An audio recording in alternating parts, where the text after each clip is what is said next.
네, 안녕하세요. 빗솔교육 임소민 대표입니다. 이번 영상에서는 연세대학교의 2024학년도 기회균형 기출을 해설해 보도록 하겠습니다. 먼저 앞부분에서 실제 기출에 대해서 제가 5분 동안 답변하는 모습을 보여드린 뒤에서 해설을 조금 더 추가해 드리려고 합니다. 제가 구성하는 연습지는 다음과 같습니다. 연세대학교의 경우 8분이라는 짧은 시간 동안 답을 준비해야 하고 문제지에 표시를 할 수 없다는 것이 가장 큰 특징입니다. 그러다 보니 내용에 표시를 하지 못하니까 연습지를 보고 읽는 것을 습관에 들여야 한다고 판단을 하고 있는데, 제가 옛날에 연세대 면접을 볼 때도 그랬고 지금도 마찬가지지만 이렇게 연습지를 본인의 스타일에 맞춰서 구성하는 걸 많이 연습해 보라고 권하고 싶습니다. 먼저 여기에서 답변하는 모습을 보여드린 뒤에 구체적으로 어떻게 이 기출에 접근해야 하는지를 해설하는 시간을 가져보도록 하겠습니다. 저도 옆에 있는 타이머를 재고 시작을 할 거라서 답변하는 모습을 보시고 혹시 궁금한 점이 있으시다면, 제가 바쁠 땐 답변을 못 할 때도 많긴 하지만 가급적이면 유튜브에 댓글로 남겨주시면 감사하겠습니다. 그러면 답변 시작해 보도록 하겠습니다.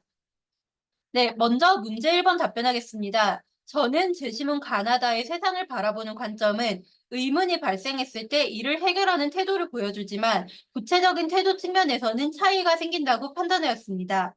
먼저 제시문 가는 의문이 발생하면 이를 직접 실험을 통해서 과학적으로 해소하는 모습을 보여주고 있습니다. 이에 반해 제시문 나는 의문이 발생했을 때 정확한 근거 대신 감성적인 이유나 직관적인 서사로 사람들이 현혹한다고 보았습니다. 그리고 제시문 다 또한 나와 유사하게 의문이 발생했을 때 단순한 이야기를 만들어서 폐해를 낳더라도 그것을 밀고 나가는 음모론적 태도를 보여준다고 판단하였습니다. 먼저 제시문 가에 대해 구체적으로 말씀드리겠습니다. 제시문 가에서는 통상적인 과학적 연구 방법이 동물을 대상으로 실험하여 성공하면 그 이후에 임상 시험을 실행하는 방법이었다고 이야기하고 있습니다.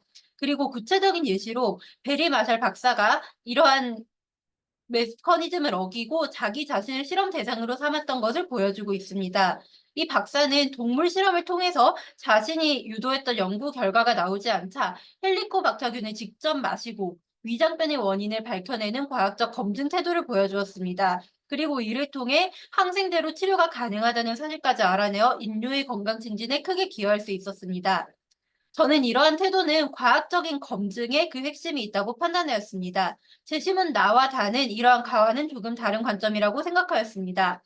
먼저 재심은 나에서는 자연주의 육아를 표방하는 카페에서 현대의학의 원칙을 부정하는 말을 퍼뜨리며 새를 불려나가는 모습을 보여주고 있습니다. 이러한 태도는 의학적인 근거가 없었지만 직관적으로 이해하기 쉬운 서사를 많이 마련함으로써 사람들을 끌어모으는 데 성공할 수 있었습니다. 그리고 이 카페에서는 의학적 근거가 없음에도 불구하고 건전하고 바람직한 육아 원칙, 그리고 감성 어린 이론을 섞어서 사람들을 현혹하는 모습을 보였습니다. 제시문 다에서도 이와 유사하게 과학적 검증 대신 이야기를 통해서 사람들을 설득하는 모습을 볼 수 있습니다. 제시문 다에서는 이를 음모론이라는 하나의 단어로 제시하고 있습니다. 다에서 이야기하는 음모론이란 의미 있는 이야기를 찾는 인간의 강박적인 욕구를 반영하는 것입니다. 이러한 음모론은 인간 삶에서 발생할 수 있는 궁극적인 질문에 대해서 명쾌한 답을 제공하는 것처럼 보입니다. 그리고 사람들은 아무리 큰 폐해를 낳더라도 음모론이 주는 그러한 단순함 속에서 위안을 찾는 모습을 보여주고 있습니다. 이러한 음모론자들의 태도가 가장 잘 드러나는 단어는 숨겨진 이야기라고 생각하였습니다. 음모론자들은 숨겨진 이야기를 읽어낼 수 있어야만 악당들과 맞서 싸울 수 있다라고 주장을 하고 있는데, 이런 태도는 과학적으로 증명하는 가와는 다르고 이야기를 만들어낸다는 점에서 나와 더욱 유사하다고 판단하였습니다. 다음으로 문제 1번 답변 드리겠습니다. 먼저 제시문 라에 나타난 인간과 동물의 전략을 비교해 보도록 하겠습니다. 먼저 인간의 전략은 빨간색 전구와 초록색 전구가 나란히 있고 켜지는 횟수가 랜덤인 상황에서 사건이 일어날 확률, 즉 패턴이 없다고 말해주더라도 패턴이 알아내려고 애쓰면서 일어날 확률을 맞추어서 선택하라는 태도를 보여주고 있습니다. 동물은 이와는 다르게 켜질 확률이 높은 전구만을 오로지 선택함으로써 인간보다 오히려 더 높은 성공 확률을 보여주었습니다. 그 결과 동물이 80%의 성공률을 보인 반면에 인간의 예측 성공 확률은 68% 정도에 그쳤습니다. 저는 이렇듯이 없는 이야기를 알아내려고 애쓰는 태도가 재심은 다에 나와 있는 음모론에서 위안을 찾는 것과 매우 유사하다고 판단하였습니다. 먼저 이렇게 패턴이 없다라는 것을 들었음에도 이를 알아내려고 애쓰는 것 자체는 재심은 다에서 가장 중요하다고 언급했었던 숨겨진 이야기를 찾으려는 태도와 매우 유사하다고 보았습니다. 또한 기존의 패턴을 분석하기보다는, 그러니까 여기에서 실제로 켜지는 확률을 분석하기보다는 일어날 이야기를 예측하려고 하는 것 자체가 인간의 강박적인 욕구를 보여주는 대표적인 예시라고 생각하였습니다. 그래서 이러한 실험 결과에서는 재심은 다에서 언급되었던 것처럼 폐해를 낳더라도 이러한 폐해를 고려하지 않고 이야기를 읽어내려는 태도가 드러난 것이라고 판단하였습니다. 이상으로 답변 종료하도록 하겠습니다. 어, 제가 실제로 답변을 할 때는 사실 이것보다 더 많이 어렵게 이야기를 하려는 편인데, 이렇게 예시를 만들 땐 되도록 연습지를 그대로 읽으려고 노력을 많이 했습니다. 지금 연습지는 예를 보면 느끼시겠지만 상당히 문장 단위로 내용을 좀 적은 측면이 있습니다. 그런데 실제로 학생들이 시험장에 가서 연습지를 작성할 때는 이렇게 문장 단위로 적기는 어렵기 때문에 여기에서 단어 단위로 내가 보고 읽을 수 있도록 어느 정도 연습지를 구성하는 태도가 매우 매우 중요할 것으로 생각됩니다. 이제 구체적으로 이러한 문항들이 어떤 역량을 측정하기 위한 것인지를 간단하게 해석을 좀 해보도록 하겠습니다. 먼저 연세대학교 문제 1번은 2021학년도부터 지금까지 비교화해서 설명하는 이런 유형이 계속 출제되고 있습니다.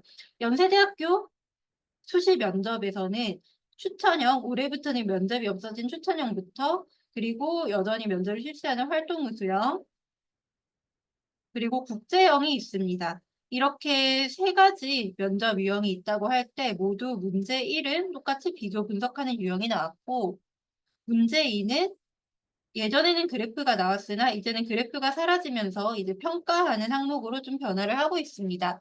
그러니까 사실상 문제 1번 같은 경우에는 비교하는 포인트를 잡은 다음에 이러한 포인트를 기준으로 내가 해석한 내용을 배경 지식을 활용하지 않고 설명하는 것이 핵심이라고 할 수 있습니다. 사실상 여러 대학들의 논술 문제와 상당히 유사한 형태입니다. 다음으로 문제 2번의 측정 역량에 대해서 말씀드리겠습니다. 문제 2번은 제시문 라의 어떠한 내용을 분석한 뒤에 이를 다른 제시문과 연관지어서 설명하라고 하였습니다. 이게 원래는 이쪽이 과거에는 그래프가 나왔다면 올해부터는 의사소통 역량을 측정하는 문항으로 바뀌기 때문에 그래프 대신 줄글로 어떠한 실험 결과가 나온 형태로 바뀌고 있음을 알 수 있습니다. 이를 제시문 다의 내용과 연관한다고 할때 나에 나와 있는 여러 키워드들을 제시문 다에 나와 있는 키워드와 연결하는 수준이면 충분했습니다.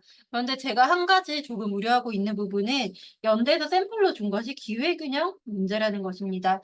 그래서 기회균형이다 보니까 여기에서는 하나의 제시문만 연결을 하고 있는데 사실 원래 연대 문항에서는 제시문 2개 정도와 연결하거나 평가하는 스타일이 나오기 때문에 실제로 답변을 준비한다고 할 때 제가 앞에서 했던 것보다 제시문 라에 대한 내용은 줄이고 다른 제시문과 연결하는 부분이 늘어나야 할 가능성도 충분히 존재합니다.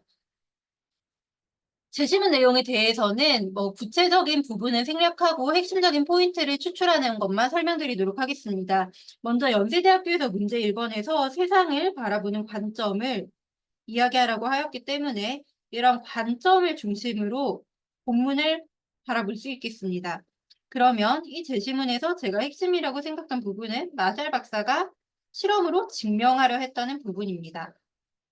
왜 증명이라는 키워드를 제가 계속해서 반복해서 설명했냐면 제시문 나에서 나오는 서사를 만들고 엄마들에게 위로를 던지는 것보다 이러한 실험은 훨씬 과학적이기 때문입니다. 그래서 이런 내용의 지문을 볼 때는 만약에 연대에서 이번 문제처럼 어떤 관점을 기준으로 비교해야 되는지를 준다면 반드시 그러한 기준에 맞춰서 지문에서 키워드를 빠르게 추출해내는 연습을 해주셔야 됩니다.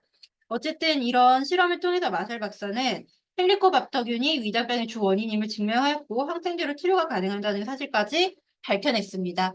그리고 여기에서 중요한 부분은 연구할 때 과학적인 방법을 사용했다 정도를 본인의 키워드로 발췌를 해주시면 될 것 같습니다. 여기에서 제가 과학적 방법, 그리고 뒤에서는 직관적 서사, 그리고 세 번째에서는 음모론, 이렇게 세 가지 키워드를 추출을 해냈는데, 이 키워드라고 제가 언급하는 부분들은 제가 생각했던 비교 포인트라고 봐주시면 됩니다. 다음으로 제 질문 나를 보겠습니다. 나에서 세상을 바라보는 관점을 볼 때는 직관적으로 이해하기 쉬운 서사라거나 혹은 감성 어린 위로, 그리고 건전하고 바람직한 육아 원칙을 함께 제시하면서도 의학적인 근거가 없다는 점이 핵심이라고 할 수 있을 것 같습니다. 의학적 근거가 없다라는 포인트가 사실상 저는 과학적인 근거가 없다와 동일하다고 보았습니다. 그래서 이런 부분에서 확실하게 키워드를 가지고 판단을 할 수 있기 때문에 재심은 가와 나는 반대되는 관점이다라고 해설을 한 것입니다. 그리고 재심은 다의 내용을 살펴보도록 하겠습니다. 재심은 다에서는 음모론이라는 이야기를 하고 있는데, 음모론은 이야기를 찾는 감각적인 욕구를 반영한다고 했습니다. 이러한 이야기라는 키워드는 재심은 나에 나와 있었던 직관적 서사와 유사하다고 판단하였습니다. 그래서 결론적으로 도출할 수 있는 비교 포인트가 재심은 가는 나, 다와는 다르고 이러한 재심은 나와 다는 상호 유사한 측면이 있다라고 최종적으로 결론을 내린 것입니다. 그래서 여기 있는 표현들 몇 가지만 살펴본다면 이 재심문에서는 음모론이 큰 폐해를 낳을 수 있다라는 점을 지적하고 있습니다. 또한 숨겨진 이야기를 읽어낼 수 있어야 한다라는 음모론자들의 관점을 보여줌으로써 이러한 음모론은 정확한 근거가 없이도 상상을 통해서 어떠한 이야기를 직조해낼 수 있음을 보여주는 것이라고 해설을 할 수 있겠습니다. 여기에서 제가 키워드들을 여럿을 찾는 이유는 이 지문에서 발췌한 키워드를 중심으로 제시문 라와 연결을 해야 하기 때문입니다. 마지막으로 제시문 라를 살펴보겠습니다. 이 부분이 원래 연대 문제에서는 그래프로 나왔던 부분입니다. 그런데 여기에서 주목할 부분, 문제에서 물어본 것이 사람과 동물의 전략이기 때문에 이러한 비교 포인트가 있다면 상호 간의 비교를 했다는 것을 드러내는 것이 굉장히 중요합니다. 먼저 인간의 전략을 살펴본다면 사건이 일어날 확률에 맞춰서 선택을 하고 무작위로 정해져도 낭패를 볼 수 있고 패턴이 없다고 말해줘도 알아내려고 애쓰다 보니 예측에 성공할 확률이 오히려 동물보다 떨어졌다는 것입니다. 여기에서 제가 68%라는 것을 답변에서 언급하긴 했는데 사실 실제로 이 퍼센트가 중요하다기보다는 인간이 동물보다 성공 확률이 떨어졌다라는 것이 더 중요하기 때문에 이러한 퍼센테이지에 너무 매몰되실 필요는 없을 것 같습니다. 어쨌든 실험의 결과로 인간보다 지가 더 게임을 잘했고 이 친구는 빨간 정보를 고르면 된다는 것을 금방 깨달았습니다. 그래서 가장 자주 일어났던 옵션을 선택하는데 인간은 이것과 다릅니다. 그래서 결론적으로 정리하자면 인간은 패턴이 없다고 말해줘도 알아내려고 애쓴다는 점에서 재심은 다의 숨겨진 이야기를 찾으려는 태도와 연결된다고 할 수 있겠습니다. 이 문제에 대한 학교의 공식 해설을 잠깐 살펴보고 이번 영상을 마무리하려고 합니다. 먼저 연세대학교의 출제 의도를 살펴보게 되면 이 출제 의도에서는 잘못된 신념과 믿음을 낳는 인간의 그런 세상을 이해하려는 태도에 대해서 말한다고 할 수 있겠습니다. 그래서 정확하게 면접 문항에서 평가하고자 하는 것은 명확합니다. 여러 설명 방식을 이해하고 특징들을 비교하는 능력, 즉 독해력을 확인하는 것입니다. 그리고 이 문제 특징이라고 한다면 작년에도 인문계 학생들과 자연계 학생들이 동일한 문항으로 면접을 봤기 때문에 통합과 교과서의 내용이 조금 활용이 되었습니다. 그리고 사회문제 탐구 교과서의 내용도 활용이 되었다고 나와 있는데 결론적으로 자연현상과 사회현상에 대한 지문을 통해서 수험생 이해력과 분석력을 통합적으로 검토한다라고 나와 있습니다. 여기서 핵심으로 아셔야 되는 건 연세대는 배경 지식을 쓰는 걸 좋아하지 않습니다. 왜냐하면 제가 앞에서 답변하는 걸 보면 아시겠지만 본문 내용에 대해서 말하기도 시간이 부족한데 배경 지식을 만약에 여기서 많이 삽입을 했다고 한다면 그런 부분은 아무래도 본문에 대한 분석이 덜 되었다고 학교에서 판단의 여지도 있을 것입니다. 그래서 내가 내용을 200% 이해를 하고 이를 명확하게 정확하게 대치되는 메타포드를 찾아내서 설명을 할 수 있다면 백연식을 써도 되지만 그것이 아니라면 가급적 학교에서 제시한 방법대로 이렇게 답변해 주는 것을 저는 훨씬 권장드리고 싶습니다. 그리고 제시문 해설을 보게 되면 어떤 키워드를 중심으로 이런 태도를 세상을 바라보는 관점을 분석해야 하는지 알 수 있습니다. 먼저 제시문과에서는 과학적 탐구 사례라고 했기 때문에 과학적인 연구 방법이었다는 것을 보여주시면 됩니다. 제시문 나에서는 직관적이고 감성적이라는 키워드가 드러나면 되겠습니다.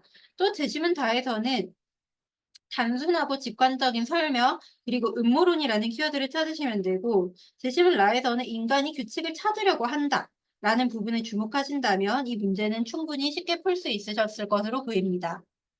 문제 해설까지 보고 마무리하도록 하겠습니다. 먼저 문제 해설을 본다면 재심은 가능 과학적 탐구 과정, 또 재심은 나는 어떤 원인을 찾으려는 태도, 다에서는 음모론을 보여주고 있습니다. 또 가장 중요한 부분이 재심은 가는 다른 재심문들과 다르다는 점입니다. 가의 마샬 박사는 과학적 절차를 사용하고 있습니다. 그런데 이에 반해서 재심은 나의 경우에는 그리고 다의 경우에도 직관적인 태도로 이해를 하려고 하다 보니 대중의 지지를 확보하기는 하나 명확한 설명이 이루어지지 않고 감성적인 위안에 가까운 것 수준에서 머물고 있습니다.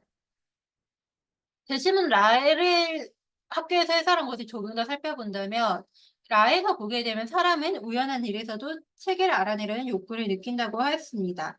그래서 이러한 부분들이 대신은 다에서 나와 있던 강박적인 욕구에 해당할 수 있고 실제로 이러한 상황에 직면할 때는 패턴을 무시하는 전략이 유효할 수 있다. 혹은 인간이 동물보다 오히려 성공 확률이 떨어졌다라는 것을 결론으로 도출하면 될 것 같습니다. 네, 이번 영상은 여기에서 마무리하도록 하겠습니다. 시청해 주셔서 감사합니다.